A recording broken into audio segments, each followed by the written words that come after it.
secret natin yun. Halo gengs, selamat datang di channel Babah Movie.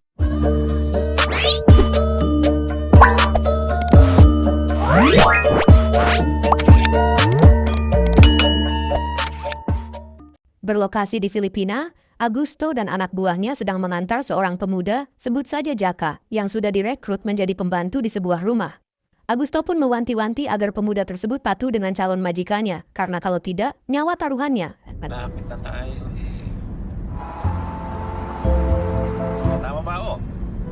Opo.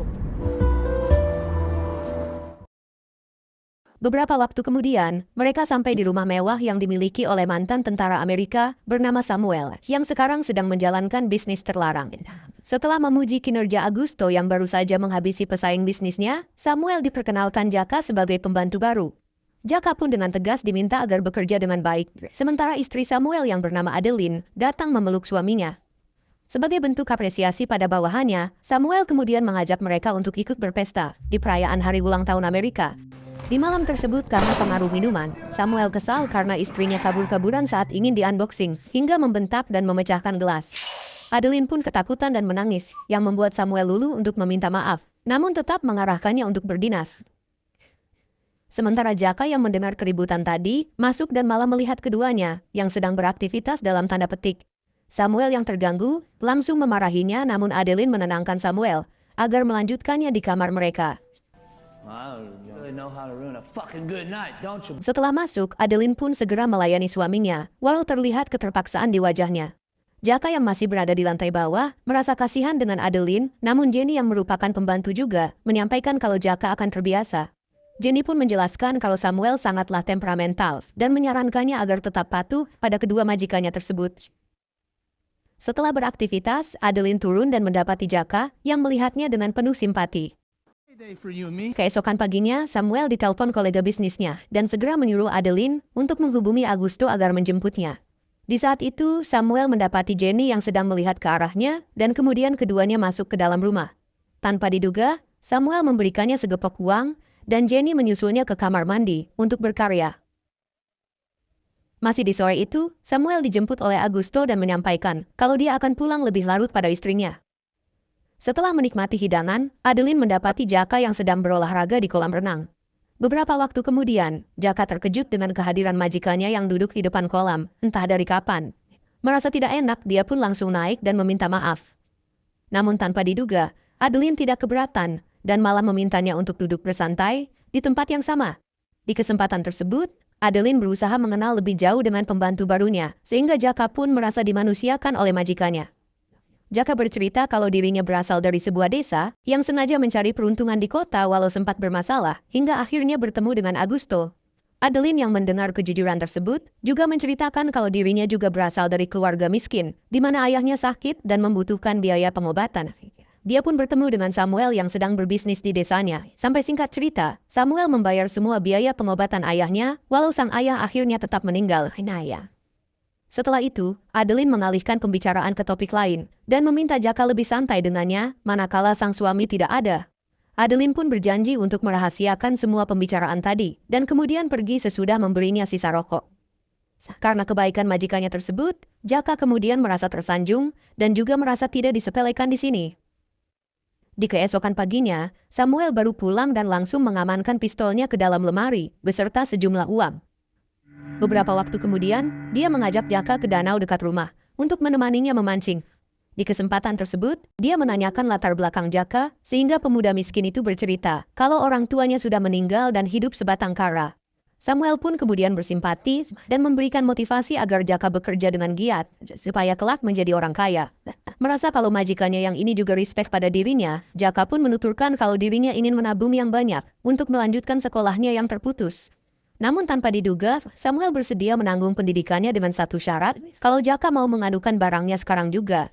Mendengar hal itu, Jaka pun terdiam, namun beberapa detik kemudian, Samuel tertawa dan mengatakan kalau tadi hanya bercanda. Selesainya dari memancing, Samuel bersama Adeline berbaring di pinggir kolam sambil teleponan membicarakan bisnis, sementara Jaka disuruh memijat. Di saat suaminya sibuk, Adeline diam-diam memandangi Jaka dan terlihat pemuda polos tersebut langsung grogi. Keesokan harinya, Adeline terlihat baru saja berbelanja diantar oleh Augusto, dan Jaka mendapat hadiah dari majikannya. Hadiah yang berisi pakaian dan HP tersebut juga terselip secarik surat dari Adeline yang tertulis ucapan selamat ulang tahun, sehingga Jaka semakin betah bekerja di sini. Beberapa hari kemudian, baik Jaka maupun Adeline mulai tidak canggung untuk bertukar pandangan. Di suatu pagi, tanpa diduga Adeline terbangun di kamarnya dan mendapati Jaka sedang duduk di samping tempat tidurnya. Walaupun Adeline sudah memperingatnya kalau Samuel masih ada di rumah, Jaka tidak mempedulikan dan langsung memaksanya. Adeline yang awalnya menolak, akhirnya pasrah dan melakukan aktivitas dalam tanda petik pada pembantunya tersebut. Namun beberapa waktu kemudian, dia terkejut manakala Jaka berubah menjadi suaminya sambil berlumuran darah. Tanpa diduga, Adeline hanya bermimpi dan ketika ke lantai bawah, dia mendapati suaminya sedang mengunboxing Jenny. Jenny pun yang terpergok, langsung pindah ke ruangan lain sementara Samuel terlihat santai dan berkata kalau dirinya ingin rebahan sejenak. Merasa pernikahannya sudah dikhianati, Adeline menangis di pinggir danau dan Jaka yang sedang mengurusi perahu, mendekati majikannya itu. Dia pun mencoba menenangkannya, sambil memberikan sapu tangan yang tertulis mendiang ibunya, yang kebetulan bernama Adelina. Bukan hanya itu, Jaka juga memotivasi Adeline dengan berkata, kalau rasa sakit tersebut seiring waktu pasti akan hilang. Dengar kata-kata mutiara di saat terpuruk, Adeline pun luluh dan menyandarkan kepalanya di bahu si pembantu.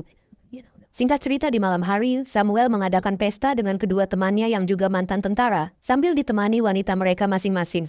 Dalam keadaan mabuk, Samuel mengajak kedua temannya untuk bergabung di bisnisnya, karena jadi kaya di negara ini sangatlah mudah.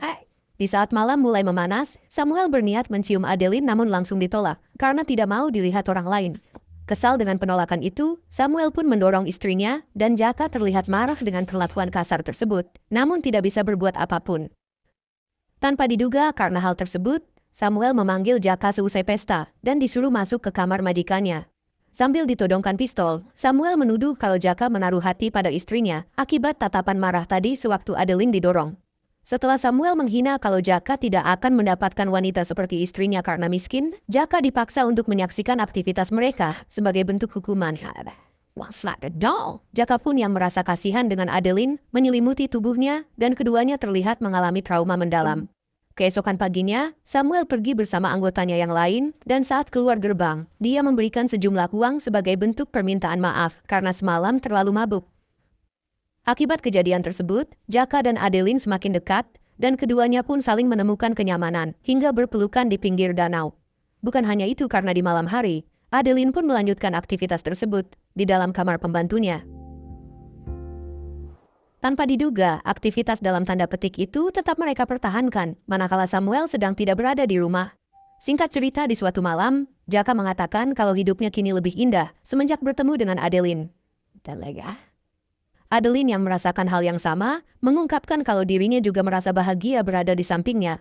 Di saat Jaka meminta agar hubungan terus berlanjut, Adeline ragu karena apabila Samuel mengetahui nyawa mereka berdua adalah taruhannya.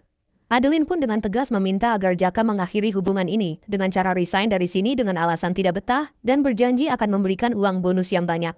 Namun tanpa diduga, Jaka menolak permintaan tersebut dan malah mengajak Adeline untuk kawin lari bersamanya. Adeline pun menerangkan kalau Samuel dan anggotanya memiliki jaringan yang luas, sehingga pasti dengan mudah menemukan mereka.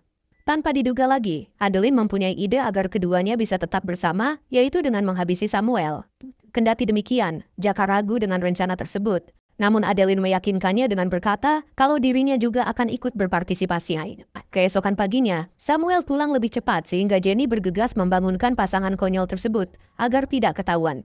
Di saat Jaka turun, Samuel sudah membuka pintu depan yang membuatnya kembali lagi ke kamar dan bersembunyi sementara Jenny merapikan kasur. Samuel yang baru sampai kamar menanyakan Jenny keberadaan Adeline, namun dia tidak mendapat jawaban apapun yang membuatnya curiga. Untungnya, Samuel memutuskan turun dan mendapati istrinya sedang mandi, sehingga kecurigaannya menghilang. Jaka pun mengambil kesempatan tersebut untuk keluar, namun bertemu dua anggota Augusto yang membuatnya memilih pintu lain. Namun tanpa diduga, dia malah bertemu dengan Augusto, yang langsung menggelengkan kepala. Beberapa waktu kemudian, dia berterima kasih pada Jenny karena telah menutupi perbuatan tidak terpujinya. Mendengar hal itu, Jenny menerangkan kalau dia melakukannya untuk Nyonya Adeline yang sudah baik walau dirinya memiliki kesalahan yang banyak. Nyonya Adeline pun mengerti kalau dirinya sangat membutuhkan uang untuk anaknya di rumah sakit, sehingga memaafkan tindakannya selama ini, yang mencari uang tambahan dengan melayani Samuel. Kendati demikian, Jenny tetap mengkhawatirkan Jaka yang sedang menjalin hubungan terlarang dengan majikannya. Singkat cerita, di malam hari, Samuel dan kedua temannya yang sudah bergabung dengan bisnisnya kembali berkumpul dan menikmati minuman. Di saat temannya mengapresiasi kinerja Augusto dan meminta temannya yang ini untuk memberikan pasangannya, terjadi pertengkaran hebat sampai mengeluarkan pistol. Samuel pun melerai keduanya dan malah menyuruh istrinya yang melayani Augusto. Walau Augusto langsung menolak dengan sopan. Mendengar penolakan dari bawahannya tersebut, dia pun murka, namun Adeline langsung berdiri dan menampar suaminya dengan alasan sudah direndahkan di depan banyak orang. Di saat itu, Samuel langsung mendorong istrinya sampai terbentur, sehingga Jaka emosi dan langsung memukul majikannya. Setelah ditahan oleh yang lain, Samuel mengakhiri pesta tersebut, dan dirinya memberi pelajaran pada Jaka atas tindakannya tadi, walau dalam keadaan mabuk. You get this piece of shit out of my face. Tidak sampai di situ, dia kemudian memerintahkan Augusto untuk menghabisi Jaka, walau Augusto tanpa terpaksa menjalaninya. Mereka pun membawa Jaka ke tempat sepi untuk dieksekusi, namun Jaka meminta maaf dan sangat menyesali perbuatannya, sambil mengaku kalau dirinya benar-benar mencintai Adeline. Mendengar alasan tersebut, Augusto merasa kasihan dan memutuskan untuk memberi kesempatan pada pemuda polos itu, serta menyuruhnya kabur sejauh mungkin. Keesokan paginya, Samuel meminta maaf atas kelakuannya semalam dan berjanji akan mencintai Adeline sepenuh hati mulai dari sekarang. Dalam keadaan cemberut, Adeline sumringah manakala suaminya menghadiahi bunga dan kalung emas, yang mengartikan kalau dirinya sudah memaafkan. Namun tanpa diduga beberapa hari kemudian, dia meminta Jenny untuk membantunya berkomunikasi dengan Jaka secara diam-diam. Kedua pasangan konyol itu pun tampak bersedih dengan keadaan, dan singkat cerita pada sore hari, Augusto mencuri pandang ke Adeline saat Samuel sedang sibuk.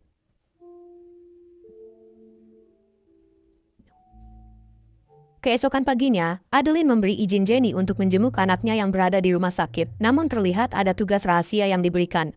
Benar saja, karena sebelum ke rumah sakit, dia mengantarkan titipan Adeline, dan Jaka pun menanyakan keadaan Adeline, yang dijawab selalu bersedih setelah kepergian dirinya. Setelah Jenny pergi, Jaka membuka titipan Adeline yang berisi sejumlah uang, beserta surat dan juga kunci rumah. Tanpa diduga, dia memusnahkan surat tersebut yang kemungkinan berisi tulisan yang bisa membahayakan dirinya jika orang lain membaca. Di malam hari, tiba-tiba Jaka menyelinap ke rumah majikannya dengan menggunakan kunci yang diberikan Adeline, sementara Samuel dan Adeline sedang beraktivitas di kamar. Setelah mengambil pisau di dapur, dia secara perlahan naik dan berniat menusuk Samuel dari belakang. Namun Samuel yang merupakan mantan tentara, mampu menghindari serangan tersebut melalui bayangan Jaka di belakangnya. Dia pun dengan emosional menghajar Jaka secara brutal, namun tanpa diduga Adeline menikamnya, bahkan berulang kali sampai Jaka menghentikannya. Di saat nyawa Samuel tidak terselamatkan, mereka membungkusnya dan Adeline mengumpulkan barang-barang berharga ke dalam tas, termasuk pistol Samuel. Jaka yang merasa bersalah langsung ditenangkan oleh Adeline dengan berkata kalau sudah tidak ada lagi yang mengganggu hubungan ini. Kendati demikian, Jaka hanya bisa merespon dengan mengangguk, dan keduanya memutuskan membuang mayat Samuel di tengah danau. Beberapa waktu kemudian saat kembali, Jaka terkejut mendapati Augusto sudah berdiri di pinggir danau. Tanpa diduga, Adeline mendekat dan mencium Augusto, yang mengartikan kalau mereka berpacaran, serta berterima kasih pada Jaka karena sudah membantunya menyingkirkan Samuel. Augusto pun juga mengungkapkan kalau kini dia bisa menikmati kekayaan Samuel bersama Adeline, yang membuat Jaka hancur dengan pengkhianatan tersebut. Bukan hanya itu, dia pun menembak Jaka agar tidak ada lagi pengganggu, namun Adeline malah menghabisi Augusto saat lengah. Sewaktu Jaka masih menahan luka tembaknya, Adeline mengungkapkan kalau Augusto juga bagian dari rencananya untuk mendapatkan kekayaan suaminya, dan berkata kalau dia sudah tidak percaya dengan laki-laki. Walau Adeline jujur cinta dengan pemuda polos itu, namun Adeline tetap menghabisi Jaka agar tidak ada lagi pengganggu dalam hidupnya. Beberapa hari kemudian, Adeline mewariskan kekayaan dan seluruh bisnis suaminya, dan terlihat Jenny masih bekerja di sana. Tanpa diduga di dalam mobil, dia bersedih saat khayalan Jaka muncul sambil tersenyum, dan teringat sapu tangan pemberian pemuda malang tersebut.